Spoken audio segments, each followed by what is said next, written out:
Dear students, मैं विकास सोलंकी, सहायकाचार्य गणित doctor Bhimrao Ambedkar राजकीय विद्यालय श्री गंगानगर से। मैं आज आपको BSc part third higher complex book में से सम्मिश्र फलन, सीमा एवं सांद्रता इस चैप्टर के बारे में बताऊंगा। तो इस चैप्टर को शुरू करने से पहले, जैसे कि फलन के बारे में आपको पता ही है पुरानी छोटी क्लासों में, कि दो अरिक्त समुच्चय ए और बी में यदि ए में ए का प्रत्येक अवयव बी के एक अद्वितीय अवयव से संबंधित हो तो ऐसा प्रतिचित्रण एफ ए से बी में फलन कहलाता है। तो इस चैप्टर में हम इसको सम्मिश्र रूप में पढ़ेंगे। तो सबसे पहले सम्मिश्र चर की बात करें तो ऐसा चर जो सम्मिश्र संख्याओं के किसी उप समुच्चय से मान ग्रहण करता हो सम्मिश्र चर कहलाता है। तो इसे z से व्यक्त करेंगे। z की जो वैल्यू है वो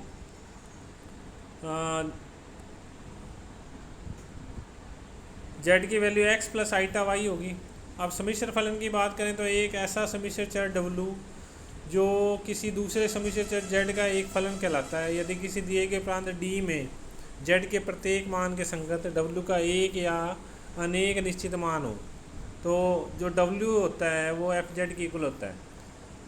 तो w की जो वैल्यू होगी वो u प्लस आइटा v से व्यक्त करेंगे और z जो होगा वो हमारा x प्लस आइटा y होगा। अब जो सम्मिश्र फलन है वो एक मानी भी हो सकता है और अनेक मानी भी हो सकता है। यदि z के प्रत्येक मान के संगत w का केवल एक ही मान प्राप्त होता है तो इस प्रकार के जो फलन को एक मानी फलन कहते हैं। यदि एक से अधिक मान प्राप्त होते हैं तो इस प्रकार के फलन को अनेक मानी फलन कहते हैं। जैसे कि एग्जांपल फर्स्ट में इसमें लिखा है कि w बराबर F Z is equal to iota Z. तो हम जानते हैं z जो होता है वो हमारा x प्लस आइटा y होता है।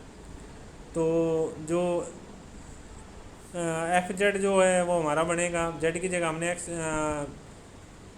एफ जेड जो हमें दिया आइटा जेड, तो इसमें लिखा है कि w equal to F Z is equal to iota Z.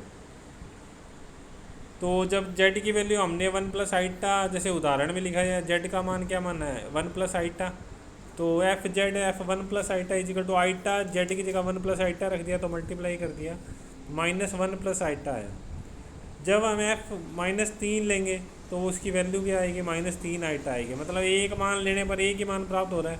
तो इस प्रकार का जो फलन है वो एक मानी फलन कहलाया। अब एग्जांपल नंबर 2 में देखें।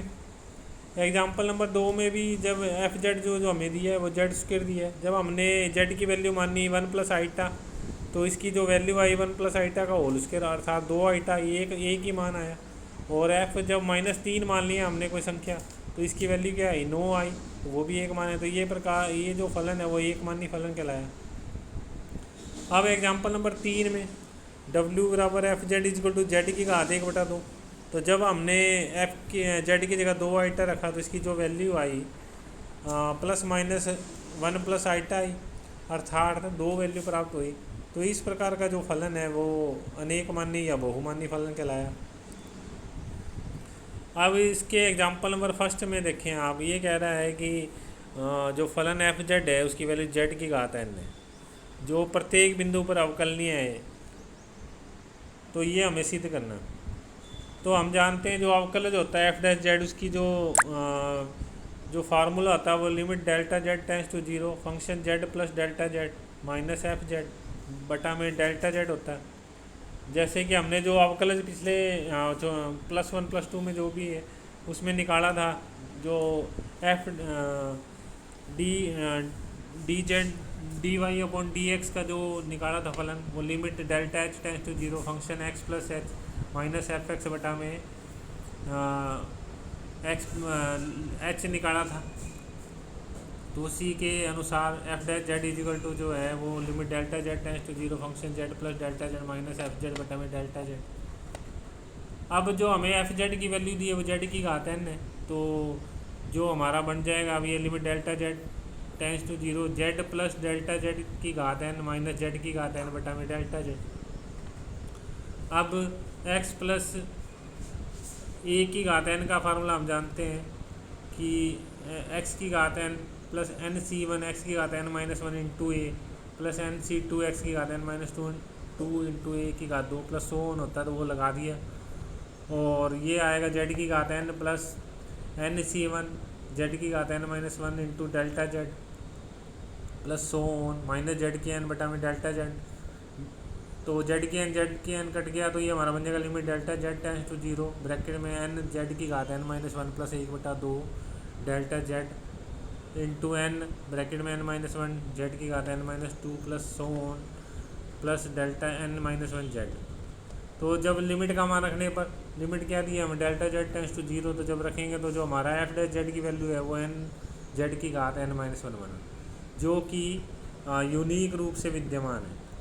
अतः ये जो हमें फलन दिया है F Z is equal to Z की घात एन प्रत्येक बिंदु पर अवकलनीय है। एग्जाम्पल नंबर 2 में हमें सिद्ध करना है कि F Z is equal to Z bar किसी भी बिंदु पर अवकलनीय नहीं है।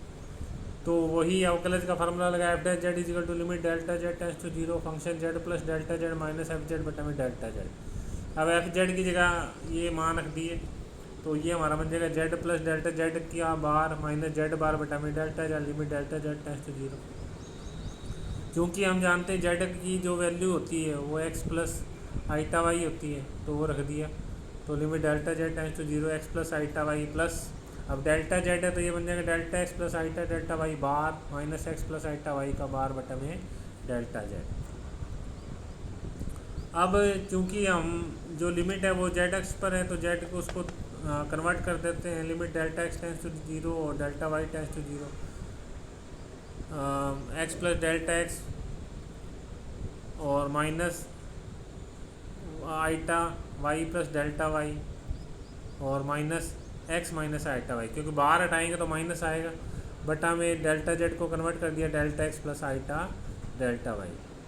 तो इसको थोड़ा सोल्व किया तो ये बन गया हमारा limit delta x tends to zero delta Y tends to zero delta x minus eta delta y बटा में delta x plus iota delta y. अब जब हम एक्स अक्ष पर होंगे तो वाई जीरो अर्थात डेल्टा वाई जीरो, तो एक्स अक्ष पर जो हमारी वैल्यू आएगी वो 1 आएगी। और जब हम वाई एक्स पर होंगे तो एक्स टेंस टू जीरो, तो जो हमारी वाई एक्स पे वैल्यू आएगी वो -1 आएगी। अर्थात जो सीमा का मान है वो जो एक्स एक्स के अनुदिश होंगे तो delta x tends to zero तो हमारी वैल्यू आई -1 और वाई एक्स पर delta Y tends to zero तो उस पर हमारी वैल्यू जो आई वो 1 आई। अर्थात सीमा का मान अद्वितीय रूप से विद्यमान नहीं है, इसलिए ये जो हमारा फलन दिया F Z is equal to Z bar किसी भी बिंदु पर अवकलनीय नहीं है। ओके, आगे के जो चैप्टर हैं उसमें इसी चैप्टर में हम आगे और उदाहरण लेंगे, अगले लेक्चर में इसके बारे में आपको बताएंगे। धन्यवाद।